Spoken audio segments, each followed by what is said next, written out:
What's good, guys? The finale came out a couple of days ago, and it was good, but it wasn't great. And I feel like there are a lot of reasons as to why that's the case. And I kind of wanted to, share my thoughts about it because I feel like there's a lot that I kind of like want to share and like things that I want to be able to like, kind of detail about what I thought about the finale. So, I'm gonna do my best to not ramble too much. I only really have like a limited amount of time, but I'm just gonna try to get like some quick thoughts out there and just kind of share like my opinions. Um, so yeah, I got to see Stranger Things, the finale in the theater. And I think it was a pretty cool experience to be able to like see this in theaters. I had like these seats that were like at the front row essentially. It could have been a better viewing for me personally because watching the finale, like you were just looking up and it was like this big screen. And I remember walking into the theater and like barely anybody was there for some reason, which was crazy because when I booked the tickets, it was like sold out. And mind you, it was last minute as well that I bought these tickets. But either way, people did start showing up more. For some reason, they turned off the lights like pretty late. It was still like at the beginning, but for some reason they didn't turn off the lights. So that was kind of a bit interesting, like how that ordeal came about. But got to watch it in theaters. I got to talk to some people during it, and it was cool to be able to kind of like talk about something with other people about a show that's been generational to say the least, that's been around for a very long time. But I'll go into more so the details about that later. First off, what made it good is the fact that, what made it good was the fact that it was sort of, the way that it wrapped up, I'd say it was pretty, satisfying in terms of the fact that it's like, they ended it sort of like the way that they began. In season 1, they started off with like them playing Dungeons and Dragons, and obviously that kind of had set the stone or set the pace for like what the show and series was going to become. And I feel like, with that, ending it the way that it began, I thought that it was a pretty cool way to kind of like make things full circle.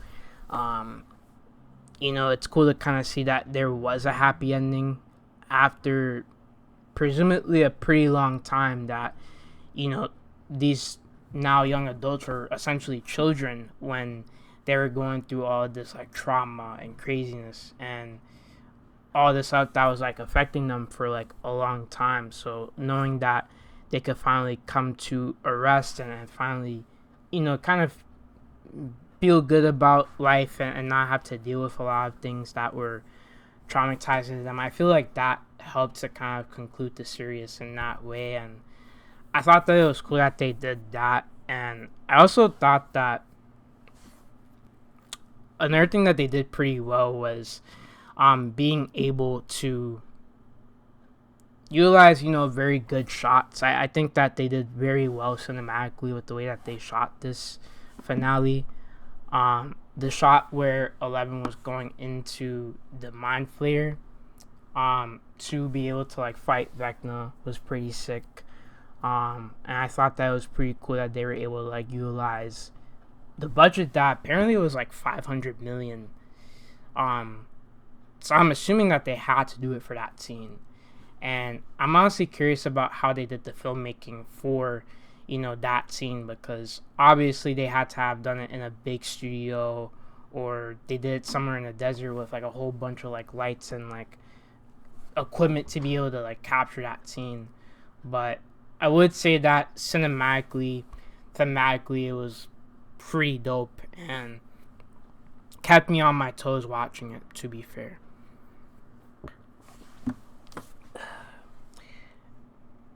I'm not gonna like necessarily, I guess, like say that the Vecna fighting scene should have been like longer.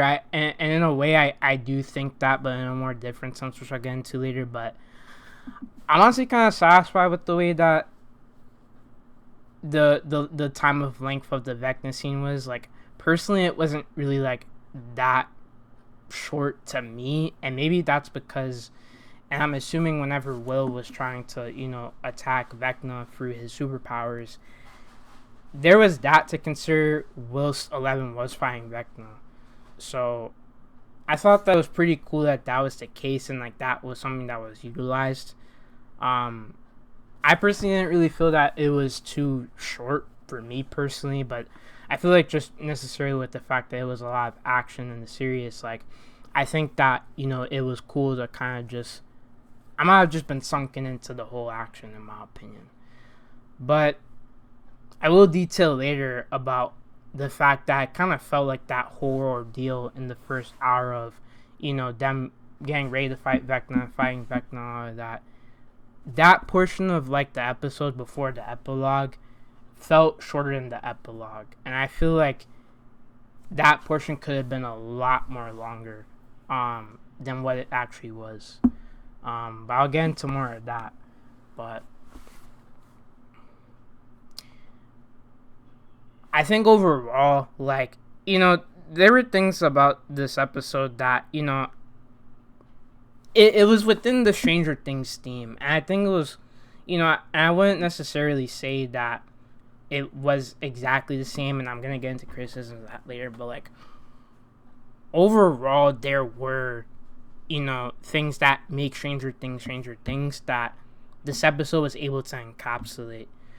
And I feel like overall, it's like, for people who have probably watched the show for a very long time, I've watched this show since I was like 13 years old, in 2016. And, I'm sure a lot of us, that are about 22, 23, 24 years old, or just Gen Z as a generation as a whole, we essentially grew up with these characters from being pre-teenagers or, teenagers to young adults now, and these characters and the actors behind these characters are essentially, in that range as well. So we essentially grew up with these characters. I feel like in a way, like, Stranger Things is like the Harry Potter for our generation. Harry Potter was more so for the millennials and like part of Gen X. Now this show is for us Gen Z, and I think that's pretty cool that we were able to kind of have that version of a show like that for our generation.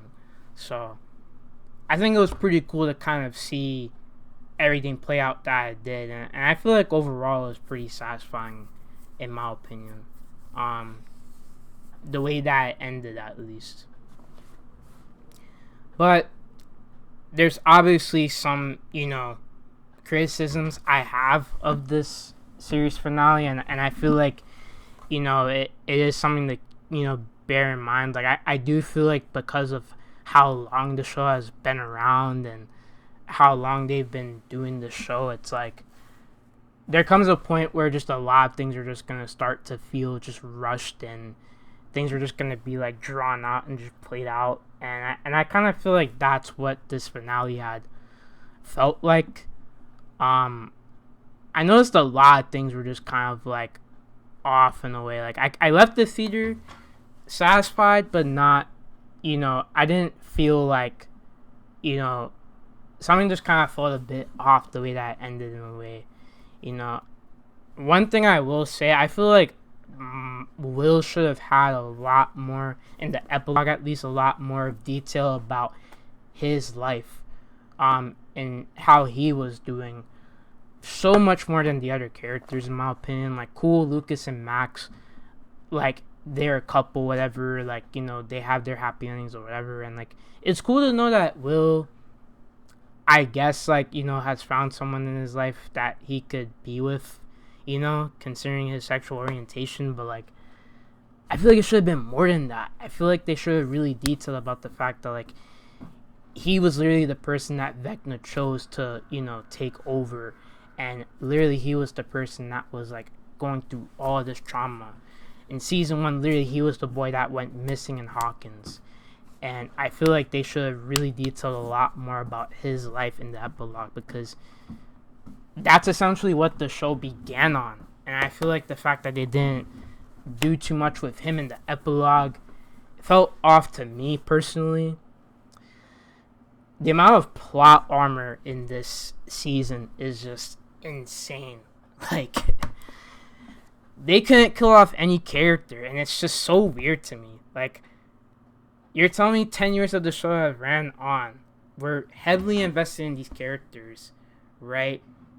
Even the OG characters like Steve and Nancy, and partially Robin, which I wasn't a big fan of Robin in the show personally. I feel like she did a lot of corny jokes, and she was an element to, I feel like, what happened with the show, which it became a lot more sillier over time. And I feel like Stranger Things kind of suffered from going on for so long that they started to just introduce so many of these concepts that kind of took away from the seriousness and the mystery that made Stranger Things great, in my opinion. But that's besides the point. I feel like with, like, the amount of plot armor is just insane. Like, no characters were killed. No one. Everybody is just alive. And I feel like it takes away from the stakes that, this show could have ended off with. Even in the finale, it's like they were teasing that Steve was going to fall off the tower, and I got scared. It would have been crazy if, like, Steve died. Shout out Steve, but I feel like it would have been cool if Steve, had some sort of ending like that, or just any character, because I feel like it would have made the series finale at least somewhat more compelling. And the fact that they didn't really take the route to kill off any character, all the characters are just okay, it kind of is crazy to me personally. Yeah, I mean, there's that, and then I feel like the last thing that really I just feel like a lot of this show kind of suffered from just drawing things out so much. I know that the whole thing about the abyss and things like that is something that, it's cool that there's, like, an element to it, in the sense that it is similar to Harry Potter, where, like, Will has, Vecna, which is similar to, like, Harry Potter and Voldemort. Like, there's a person that's sort of behind, a lot of this universe, and it was cool to kind of hear about, like, Henry Creel and, like, the backstory as to, like, why the Upside Down was made, or how it became this thing, and the abyss and the rock and the suitcase, and how Dr. Brenner was essentially, studying Vecna, and that's why he's number one. It is cool that there is a sort of backstory, and it is kind of similar to sort of like how Voldemort kind of like came to be the person that he became, and why he was looking for Harry Potter and stuff.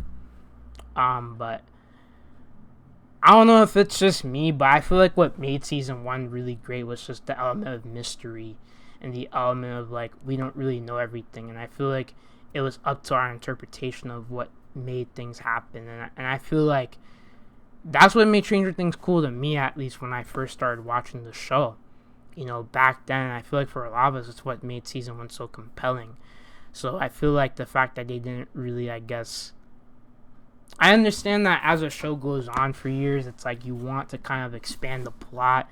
It makes things interesting, but I feel like there comes a point where it's just too much, and it just gets confusing, and it's just like, why is all this stuff happening? You know what I'm saying? Like, why just not keep it simple? Keep it to a formula where Will is attacked by a Demogorgon and is in the Upside Down, and 11 is trying to stop the madness, and you have these boys that aid 11 in that story, and then you have a few side characters. It's like, keep it simple to that. Why does it have to be all of this, like, craziness? And I feel like Stranger Things kind of has become a bit of Marvel, in my opinion. I feel like this show kind of became more like a Marvel movie compared to this, like, sci-fi horror mystery that we all kind of fell in love with when we first watched the movie, watched the show. So I don't know, I feel like overall, like, I'm not, like, it's kind of crazy to think that Stranger Things has been around for this long, and the fact that like Stranger Things has kind of become the generational show that it has, and it's been a pleasure to witness this and to be a part of it. But I don't know. I feel like I kind of miss when Stranger Things was more about the mystery. And I feel like this show kind of became sort of like a product of just drawing out a show along and just doing whatever you can to sort of keep the show alive. And obviously they're going to do spin-offs and all that kind of stuff. You know, hopefully, you know, they could do some improvements that they didn't do the best on this show. But I don't know. I feel like the show could have done better in the way that it ended, in my opinion. I feel like, and I think the whole season overall, because the season kind of fell flat. You know what I'm saying? I might do a video on like the rankings of like what I would rank each season. Literally, I took the time over the last like couple of weeks to like watch like all the seasons of Stranger Things, and man, has it been a journey. I'm probably gonna do a video where I rank Stranger Things, like the seasons, so look out for that soon. But overall, I think that this season, or just the finale at least, but I think just the season overall, you know, I think that the season was Season 3 was terrible. I didn't fuck with Season 3. It's too comical and silly. At least this season had some of its reform back, but man, Season 4 should have been the finale, bro. I'm calling it, dude. Like, Season 4 should have been the finale, bro. It just wasn't that. I don't know. Season 5 kind of just sort of became this wonkiness. I don't know. But it's been a pleasure watching this show. And I'm very glad that we had a show that we could all sort of grow up together with. And at the end of the day, you know, Stranger Things is Stranger Things. It's the thing that we all watched, and we came back to it again and again. And engaged in conversations with. And I don't know. That's my thoughts. If you guys happen to see this video, comment down below what you guys think. And yeah, thank y'all.